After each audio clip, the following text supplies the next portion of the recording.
This portion of the news brought to you by McDonald's. McDonald's, I'm loving it. The United States and Cuba expected to begin high-level bilateral talks today as both countries take steps to normalize relations. This comes following the recent decision by U.S. President Barack Obama in December to reestablish ties with that country. Well, His Excellency Ernesto Guzman noted that the focus of the talks will be migration and the process of establishing diplomatic relations between the two countries. Not possible to have normal relations if the embargo remains in place. So we have to work in order to lift the embargo. In the issue of migration, for example, we have a deep concern related with the policy of dry, wet food, because as we have been denouncing for many years, this policy promotes an illegal migration from Cuba to the US. So this is something that we have to fix it also. In terms of establish embassies in both countries. Come Friday, the U.S. will ease travel restrictions to Cuba, allowing Americans to travel to Cuba for 12 reasons. The ambassador noted that the move by the U.S. is a step in the right direction. However, he said the main obstacle to normalizing relations is for the U.S. to lift its embargo. Imagine what represents for a small economy like Cuba this amount of money. But more than that, it is right now, for example, it is a problem for us we cannot sell our products in the US market. And as I told you, US is just 90 miles from Havana, or we cannot use the dollar in our foreign trade because the embargo, so we have to change to the euro, to the Canadian dollar, so it is a problem for us. We have not access to products and high technologies that they have been producing in the US because the embargo. So we have to go and find those, including medicines. A call for greater ownership and partnership in the tourism industry heralded by the nation's leader and the head of the country's #1 industry as they both challenged stakeholders in the sector to prove to the world why the Bahamas stands above other countries. The two leaders outlined the focus of the #1 industry over the next year in the 2015 Tourism Symposium. Clint Watson has the story.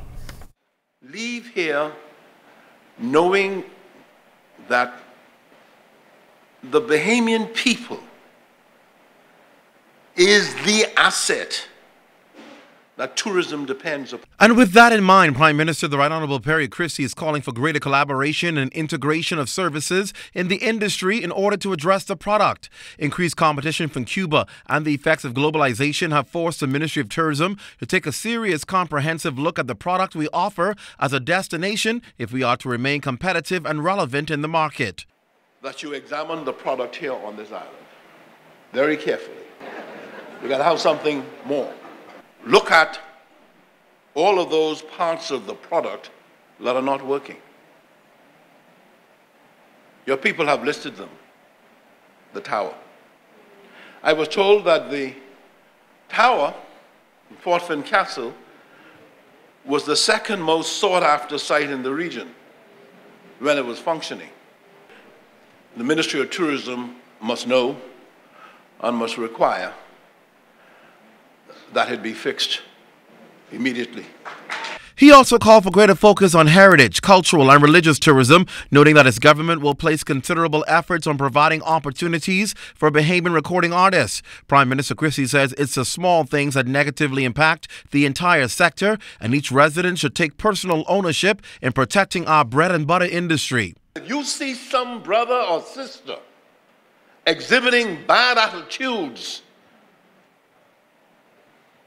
that you have to help us police it. Because you must know that a person who is affected negatively will not come back and will tell his friends, don't come back to the Bahamas, it's a bad experience.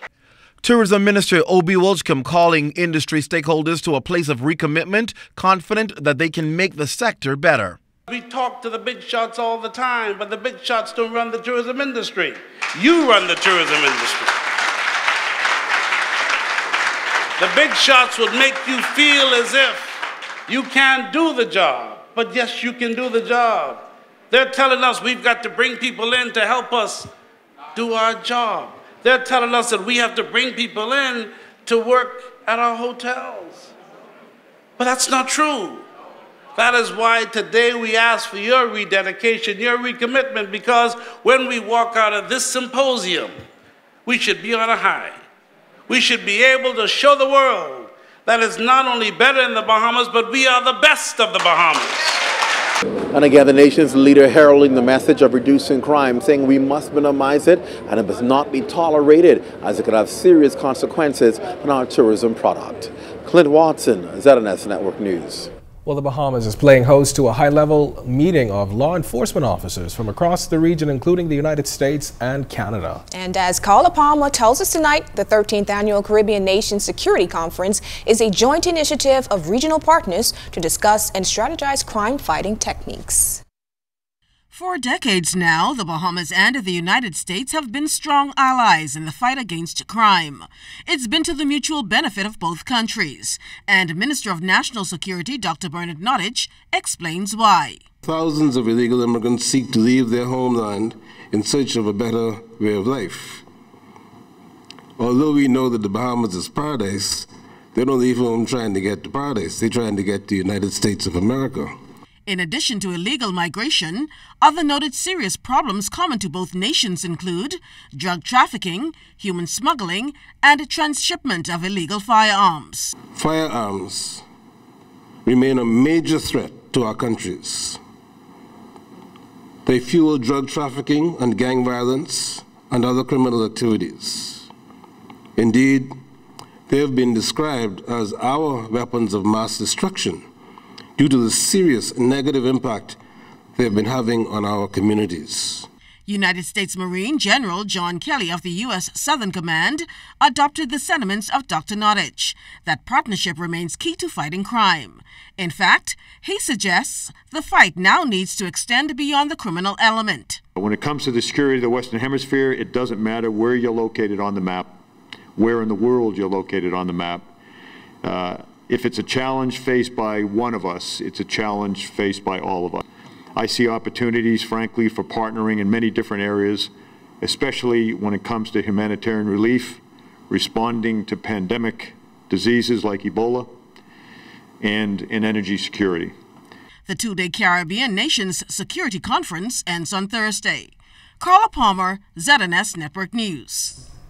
Commissioner of Police Allison Greenslade said the officers involved in the custody death of Aaron Roll are still on leave. You may recall that the coroner ruled back in May of 2013 that the death of 20-year-old Roll was an unlawful killing. Roll died in custody at the Southern Police Station. Meantime, the police chief talked about cases that are sent to the coroner's court.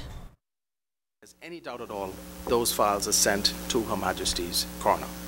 In addition to those files which are contentious, where people die in our custody, or there's a police-involved shooting, or any interaction between a police officer and a member of the public, and it results in serious injury or death, more specifically death, those files will go before Her Majesty's coroner. Let me also tell you that given the level of accountability that pertains in the Bahamas today, the police department is not able to sidestep these issues where we are found to be culpable. Greenslade also suggested that his hands are tied in relation to the jailhouse wedding at Central Station last March. The matter was considered an embarrassment for the police force, and the officers involved, including a high-ranking officer, were placed on administrative leave at the time. I am still very distressed, still very upset. My demeanor has not changed. If that matter was within my purview, and I had the authority to dispense justice, you would not be asking me that question, because I would have dealt with that. I followed the procedures that I must follow as a commissioner in respect of a person who is wearing a khaki uniform at the assistant superintendent level. Those procedures are very different.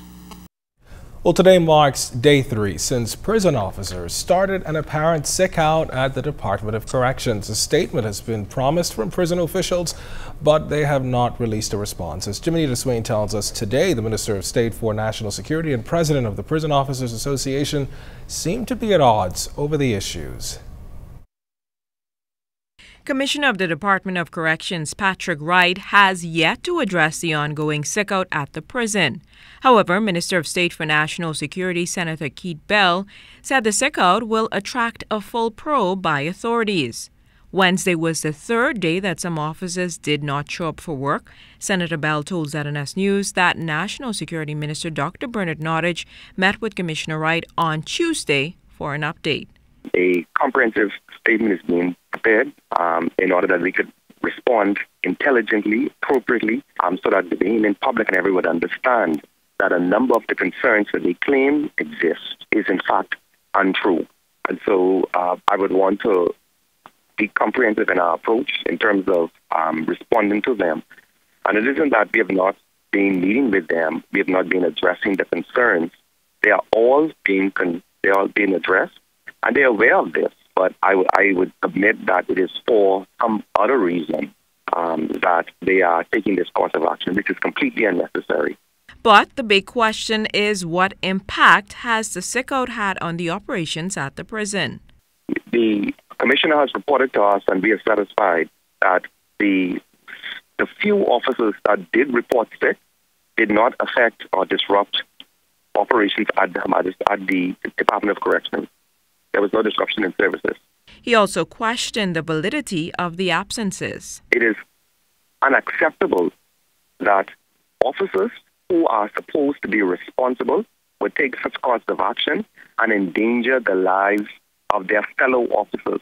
More importantly, it is beyond me over the years how persons could stay sick out. Who are these doctors who actually sign these sick certificates and give officers sick certificates knowing very well that they're not sick? The Ministry of National Security will carry out a thorough investigation, and wherever necessary, these persons will be prosecuted. ZNS News also spoke with the president of the Prison Officers Association, Gregory Archer, who was adamant that there remains outstanding issues to be addressed within the Department of Corrections. In fact, he says 4 months ago, the association met with a government-appointed negotiation team, but there was no meeting between Minister Nottage and the officers. The chairman of that committee called me and said to me, Mr. Archer, I am so sorry. I tried. That speaks volume. If you send a negotiating team to dialogue with us, and they're promising us they're going to make a meeting with the minister and us so we could bring some resolution because they agreed with us. Here it is, months later, we're still agitating just to see our minister. Something is wrong with that. Archer says that the association is made of the voices of the majority of staff at the Department of Corrections, and he's prepared to iron out issues and not pick a new fight. They're not true. Then let's meet and let's see what is not true and what is true. And I have no need to bring the concerns of the people to the public and lie. I think for a way forward, the professional thing to do is meet with the people to bring resolution. Why pick a fight? Why question the doctor slip and so forth? You're creating a new fight when we're trying to bring resolution. That is not a way forward. It's expected that in the next few days, all will be made clear on the authenticity of the concerns that force officers at the prison to take action. Jimenita Swain, ZNS Network News. Police tell us they are following significant leads into the country's latest murder. A man was shot dead near Hard Rock Alley on Market Street around noon today. Dozens of bystanders stood around as detectives processed the scene. Now, while police do not have a motive for this latest killing, they did say that the 35-year-old man was wearing a white t-shirt, jeans, and boots. Head of the Central Detective Unit, Chief Superintendent Paul Roll, telling reporters what police discovered when they arrived on the scene. Officers responded to this location where they met a male, an adult male, suffering from multiple gunshot wounds about the body. EMS was summoned to treat the individual and had pronounced him lifeless. What we do know is that this male, we believe, was lured here by an individual who contacted him and asked him to meet him at this location. He came, and while standing there waiting for the individual to meet him, he was accosted and shot multiple times. Well, 27-year-old Axantio Thompson, making his first appearance in court today, is accused of killing Lauren Roll back on November 28th in Yellow Elder. In court, Thompson was arraigned on the murder charge. Bail was denied and he was remanded to prison. The case was adjourned to March 23rd, wherein Thompson is also facing an assault charge. Court papers show that on December 19th, he assaulted Adreno Cooper with a handgun, an allegation he denies. He returns to court on January 27th for the assault case. Attorney Jomo Campbell is representing him. This portion of the news was brought to you by McDonald's. McDonald's, I'm loving it.